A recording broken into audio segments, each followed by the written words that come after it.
folks, this is Peter Boykin, and this is hashtag Go Right with Peter Boykin. We've got a couple of articles to talk about today. We got Biden replaces American-born workers with foreign-born workers. 5.5 million illegal aliens crossed our border under Joe Biden and Secretary Mayorkas. The Biden-era inflation is still on the rise, and the national debt is out of control.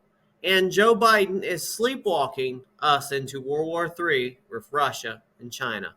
We got this and more viral videos coming up here on Go Right. We'll be right back with this story from Go Right News. You can follow us on gorightnews.com for more information. Do you like what you see? I will be running in 2024, and I'll need lots of support and funding. FYI, small amounts add up, and I can take donations through the website. The website is peterboykin.com. That's peterboykin.com, and it's updated. I plan to run a clean campaign, as we will have a lot of candidates running, and I just hope that money doesn't continue to decide who runs things in Raleigh or D.C. Our government should be ran by the people, and mainly by those like myself who can understand the everyday struggles of its citizens. Win or lose, I cannot just sit on the sidelines and comment. Running is activism. So if you have or you like the content that I have put out in the past, please help me towards the future. Let's hashtag Go Right with Peter Boykin. Hi, fellow patriots. This is Peter Boykin from hashtag Go Right. Share this right now. Time to go right. All we know and all we learn. And I expect to be speaking with President Xi, and I hope we are going to get to the bottom of this. But I make no apologies for taking down that balloon. Thank you very much.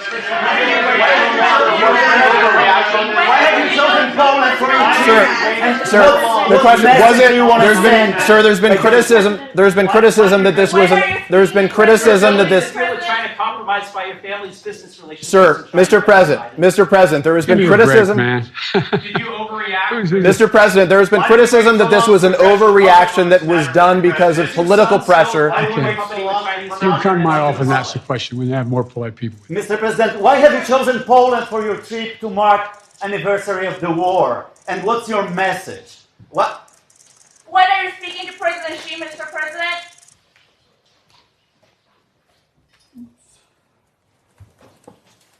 That seems bad.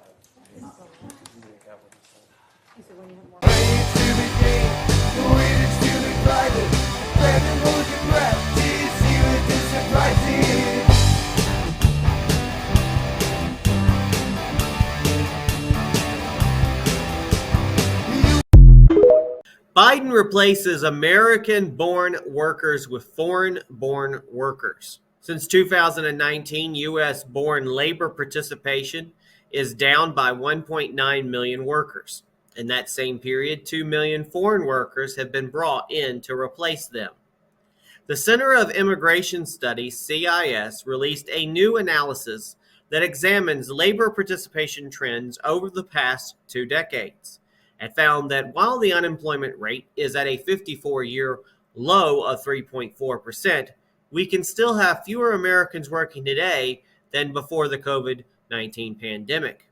And Biden has filled those openings with foreign-born visa workers. Now let's talk about the difference between the labor participation rate and the unemployment rate. The labor participation rate is the proportion of the working age population, 16 to 65, that's either employed or actively looking for a job. The unemployment rate is the percentage of the labor force that is unemployed but actively looking for a job. All of this is to say that just because we're at historically low unemployment, that's primarily due to lower labor force participation. Since unemployment does not count working age citizens who are no longer looking for work. The study looked at trends in the U.S. born and immigrant workers and found, quote, There are 1.9 million fewer U.S.-born Americans working in the fourth quarter of 2022 than in the same quarter of 2019 before COVID. In contrast, the number of immigrants, legal and illegal, working was up 2 million over the same time period. The rapid growth in immigrant workers is well above the pre-pandemic trend line. The study also found that there are currently 59.5 million people, U.S. born and immigrant, in the U.S. who are not working. If you'd like to get into the weeds on this study, you can read the rest in the article that's located on this article on GoRightNews.com. Stand as she enters the room. Hello, everybody. You can clap. It's So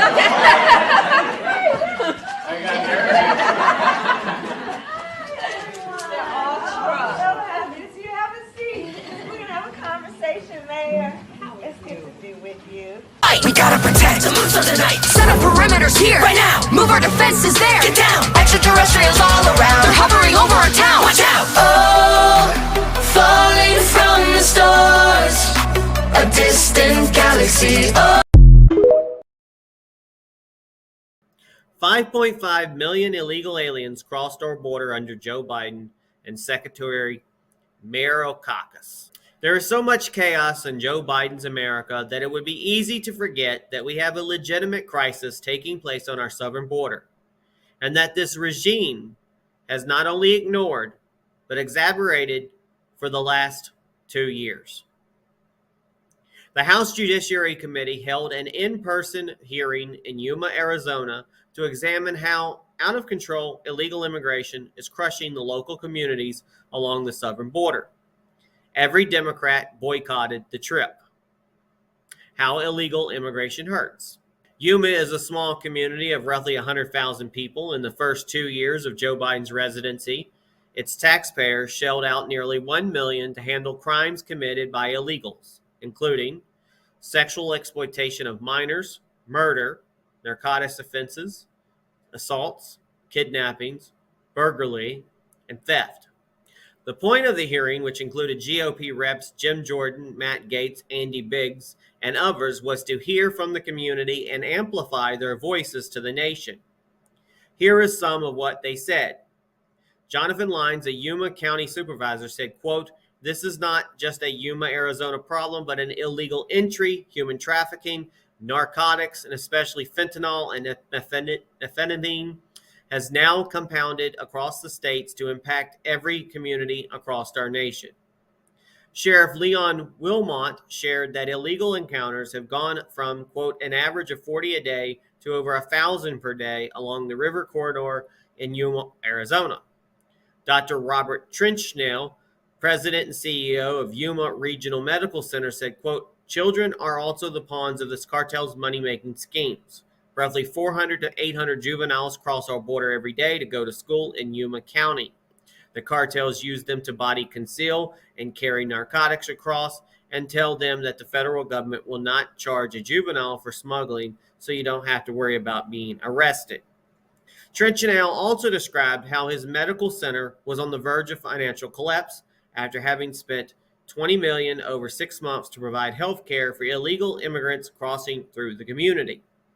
In October 2022, it was estimated that 5.5 million illegals have crossed the southern border since Biden took office, and it's safe to assume that number is over 6 million today. And last year alone, 379 million deadly doses of fentanyl were seized along the southern border, enough to kill the entire U.S. population. This is all settling up to the impeachment of Biden's Secretary of Homeland Security, Alejandro Mayorkas, one of the biggest failures in the Biden regime, filled with failures. Look no further than the next article we'll talk about, almost half the articles we talk about, for another example. Impeachment proceedings by the GOP-controlled House can't come soon enough. There's links to this article and inside this article on GoRightNews.com. Commercial air travel in the United States has long been the safest in the world. So safe you never think about it. When was the last time a big jet crashed in this country? What, October 2001? Decades ago. But like so much else, that began to change immediately after Joe Biden became president. Biden imposed the principles of equity on the airlines. And that meant dramatically lowering hiring standards for pilots and for air traffic controllers. And disgracefully, the airlines went along with it. Result? There have been several near disasters in aviation recently, with hundreds of lives at stake in each case. Last Wednesday, for example, a United flight was coming in for a landing at Bush Intercontinental Airport in Houston. The aircraft was low enough that passengers could clearly see the runway. Right before landing, a plane on the ground taxied out into the path of the United flight. The pilot aborted the landing so dramatically that people on board were terrified. It was another near miss at an American airport, though this one never made the news. What's happening here? We wanted to know what is going on in commercial aviation. Clearly something is. So we reached out to someone who's flown for the airlines for many years. The following account was written in December by a veteran United Airlines pilot. Under its woke CEO, Scott Kirby, United Airlines has allowed politics and racialist ideology to trump safety concerns. According to this pilot who works for Scott Kirby right now, those decisions have put the lives of passengers in grave danger. Quote, name redacted just told me about a B777 off Maui that almost crashed 2 nights ago. Both pilots became disoriented and pulled out of a dive 300 feet above the water, pulling 2.5 Gs. I'm just home from Denver Training Center. There's some real horror stories out there about United, but management is hell-bent on just ignoring what is going on. The investigation is still ongoing, but the captain of the Maui flight was brand new. There was a new hire first officer, and my understanding is that we almost lost an airplane for no good reason. Both have been sent back to go through the 4-week course. The new hire here on my fleet is a nightmare. It took him 50 hours to get through initial operating experience. Worse yet, talking to his instructor, out of his 25 landings in the simulator, 15 ended up in the dirt. Not one of them was on the center line of the runway. They said his radio work was like that of a private pilot. He has no situational awareness. I'm jump seating to SFO right now. A United B777 first officer is next to me. She said the training is totally inadequate for new hires. Her husband helps train them at United's in-house pilot academy, Aviate. He's constantly asking these kids who come in, has anyone told you what this is? Many have no idea what they're getting into. They're hiring people straight out of high school now. Zero aviation knowledge or desire. It's just about the money and adhering to ESG. End quote. And it's not just United. It's everywhere. Southwest Airlines' in-house pilot training program, called Destination 225, has dramatically lowered its standards. Many of its graduates wind up working for a charter company called Swift Air, which is under contract from the Biden administration to fly illegal aliens around the country without the American population knowing about it. But other graduates wind up flying for Southwest Airlines. Last year, a newly hired first officer on a Southwest flight, formerly a flight attendant, hit the runway so hard on landing that a crew member was gravely injured. So this is what it looks like in real terms when you decide that identity is more important than aptitude in something critical like aviation. At some point, many people are going to die because of this. You should know that.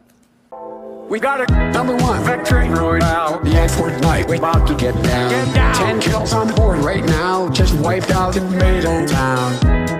My friend just got down. Got revived him, nowhere headed south down. Now we're in the Russell Park Street.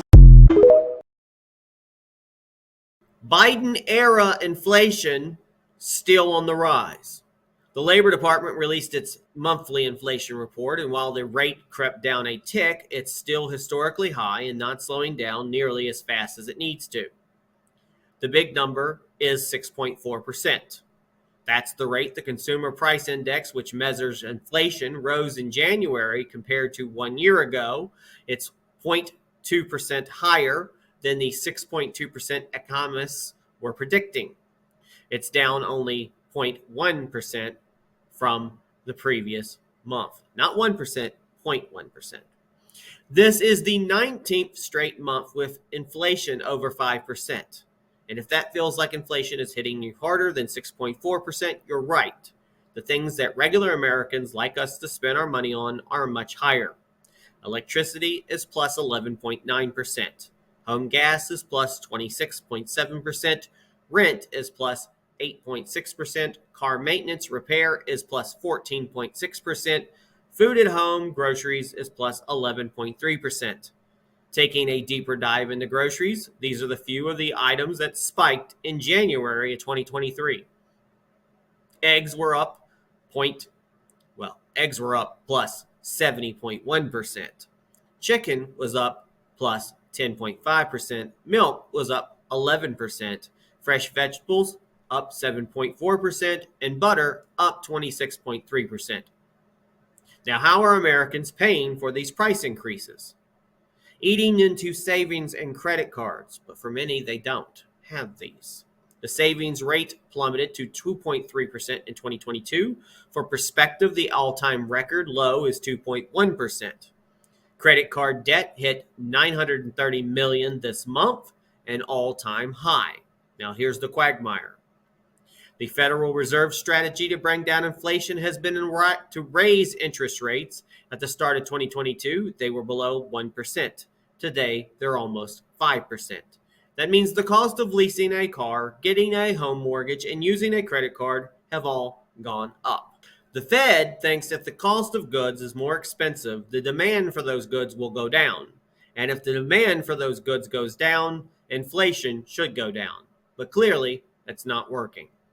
Question: whatever happened to the Inflation Reduction Act? Democrats and Joe Biden spent nearly $1 trillion of your dollars and promised you it would lower inflation. That was over 6 months ago. The source of this is BLS, CNBC, Trade and Economics, Statistica, CNBC, and The Conversation. The links to that are on this article on GoRightNews.com. Okay, so today, as you all saw just an hour or so ago, President Obama announced that, President Biden. Whoa! That is news. Our national debt is high, too high. And the problem is getting worse, not better. We are now $31 trillion in debt. That is more than the size of the entire American economy. The national debt is out of control. The nonpartisan Congressional Budget Office, the CBO, is warning lawmakers that if they continue on their current path of out-of-control spending, the U.S. will add $19 trillion to our national debt in the next 10 years. If that happens, the United States is done. The exact number of CBO report came up with was $18.8 trillion. That's almost 20% higher than the agency's previous forecast in May of 2022. And CBO Director Philip Seguel warned, quote, over the long term, our projections suggest that changes in fiscal policy must be made to address the rising cost of interest and mitigate other adverse consequences of high and rising debt. In 2022, the Federal Reserve raised interest rates from under 1% to nearly 5% in order to battle inflation. That means we're paying 5 times in interest on the new debt we take on. The United States is currently sitting on a $31 trillion mountain of debt. This estimate would put us out $50 trillion in debt. At that point, most of our annual budget would be spent just paying the interest on that debt, with little money left to spend on social services, the military, and everything else. Within the CBO report, they also forecast the U.S. economy will barely grow, 0.1% in 2023 due to inflation. Unemployment will rise above 5%. That means millions will lose their job. This report comes as Republicans and Democrats are sparring over the debt ceiling, the legal limit that the U.S. can borrow. It's currently set at $31.4 trillion, which we're forecast to reach this summer of 2023. The Republican-controlled House has been very clear that they will not raise the debt limit unless Joe Biden and Democrats agree to reduce spending. We no longer have the luxury of ignoring this issue. Lawmakers need to get this done. I'm glad the GOP-controlled House is finally forcing the issue. Let's keep the heat on them and make sure they follow through. The source of this is the New York Post and Axios, You can find links to these articles on this article on GoRightNews.com. Danger than it's ever been in because of a word known as nuclear. Nuclear is so devastating that we don't even want to talk about it. And that was a word that was never supposed to be mentioned. You have two N-words, neither of which should ever be mentioned. I said that once. I said, oh, what a terrible thing to say. No. You have two N-words. You know what the one is, but the other is the nuclear word. Not supposed to ever be mentioned. Ever, ever, ever. It's mentioned every single day now. Every single day they talk about, will this end up in nuclear war? We're on the precipice of a disaster, the likes of which this world has never seen. This will make World War I and World War II like baby stuff.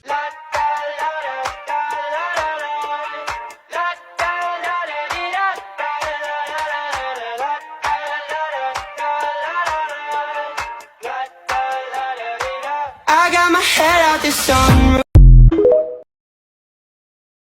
Joe Biden is sleepwalking us into World War III with Russia and China. Have you ever seen the Anchorman meme with Will Ferrell that says, boy, that escalated quickly? That's how you should feel about the proxy war being fought in Ukraine lately. There are three major players in this proxy war, and Ukraine isn't one of them. This is all about the U.S. and our two biggest geopolitical enemies, Russia and China. History lesson. During the start of the Cold War, the Soviet Union and China were allies, both governed by Marxist principles. In the 1960s, tensions built between them, with China accusing their ally of breaking with communist principles, and in the 1970s, with diplomacy from former President Richard Nixon, China broke their alliance and moved towards the West. Russia-China 2.0. Since the Ukraine war began over 1 year ago, every action Joe Biden has taken has pushed Russia and China back into an alliance against us, the U.S. In 2022, China and Russia committed to a, quote, no-limits partnership where they pledged diplomatic and political support for each other. Now, what's going on is there has been a ratcheting up of rhetoric and actions by all parties. Let's examine. The U.S., Joe Biden made a surprise visit to Ukraine on President's Day, instead of staying here, to show his commitment to their war effort against Russia and announced $500 million in new military aid to Ukraine. The following day, he gave a speech where he declared, quote, our support for Ukraine will not waver. Then that weekend, VP Kamala Harris claimed that we have witnessed Russian forces engage in horrendous atrocities and war crimes.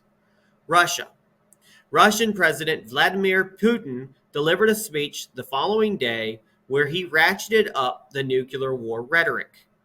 Putin withdrew Russia from the last remaining nuclear arms control treaty with the U.S., and he threatened to resume nuclear testing, saying, if the United States conducts tests, then we will. In the same speech, he announced that he is putting new ground-based strategic systems on combat. Over that week, Russia has flown several nuclear-capable bombers into the buffer zone near Alaska. China. Beijing announced that President Xi Jinping plans to visit Russia for a summit with Vladimir Putin in the coming months. U.S. intelligence officials suggest that China is considered providing Russia with arms and ammunition, which would be a major escalation. 2 weeks after that, China flew a massive spy balloon over our nuclear facilities. Now, what happens next is unfortunately up to Joe Biden. May God bless us. Congress already appropriated $45 billion in new funding for Ukraine back in December, so Joe can continue to dole that out over the coming months. But both 2024 frontrunners Donald Trump and Ron DeSantis weighed in on the conflict. Trump said World War III has never been closer than it is right now. It would have never happened if I was president. DeSantis said they have effectively a blank check policy with no clear strategic objective identified. These things can escalate, and I don't think it's in our interest to be getting into a proxy war with China, getting involved over things like the borderlands or over Crimea. Unfortunately, we don't have time to wait until 2024, folks. Joe Biden is sleepwalking us into World War III with our two biggest enemies. The source of this is Fox News, NPR, Fox News again, Wall Street Journal, and the Wall Street Journal again. There's articles posted on our website at gorightnews.com. Mitch McConnell, the chair of the U.S. Joint Chiefs, General Mark Milley, said this last week that he still believes this war will end at the negotiating table. Or at least the beginnings of talks to initiate a political solution. With neither side likely to achieve their military aims. How widely do you think that view is shared in Washington? I think our goal, particularly immediately, get them what they need and give them every chance to win. President Zelensky says this war will end only when all Russian forces leave Ukraine, and a special tribunal is set up to try Russians accused of war crimes. Do you think that President Putin will ever agree to those conditions? I think it doesn't matter whether he agree or not. It doesn't matter who will be. It will be Putin or not Putin, or will be somebody instead of him. But you're saying that there will be no diplomacy ending this war. This war ends on the battlefield, is that right? Yes. As far as you're concerned. Catherine Colonna, should Ukraine be fighting and talking peace at the same time? Is that possible? Not for the time being. Long before I was Vice President of the United States, I spent the majority of my career as a prosecutor. And I say, you will be held to account. Because justice must be served. Okay, remember, I don't think we said the Nazis were going to try for war crimes before we won. I don't think we did it to the Jap. Remember, they had a trial in Tokyo. The Nuremberg trials also. Some were executed, probably not enough. But that was all after the fact. Here, Kamala just stood right up and said, hey, we have irrefutable proof, the United States, that these folks are war criminals. Going to be quite tough to get to a negotiation. I think Milley ought to phone in to Kamala and maybe get on the same page. Thanks for listening to Go Right with Peter Boykin. Please like this post. And please subscribe and follow and share this podcast to all your social media accounts, and visit GoRightNews.com for more Go Right News with Peter Boykin. If you like what you hear, help support the podcast by donating. The link to donate is on GoRightNews.com. Thank you for your support. Check out this news story and more on GoRightNews.com and the podcast #GoRight with Peter Boykin. Go right and register to vote. Your vote matters, so vote. Go right and vote. #Go right. Go right. Do right. Be right. Go right. Do right. Be right. Lead right. Think right. Vote right. Vote right. Think right. Lead right. #Go right. It's time to join the Go Right movement. It is time to #Go Right for America. Join us at GoRight.us and GoRightNews.com. It is time for the Great American Revival, and it is time to #Go Right for America. Thanks again, everybody, for listening to this, and please share it everywhere. Again, this has been #GoRight with Peter Boykin, a part of GoRightNews.com.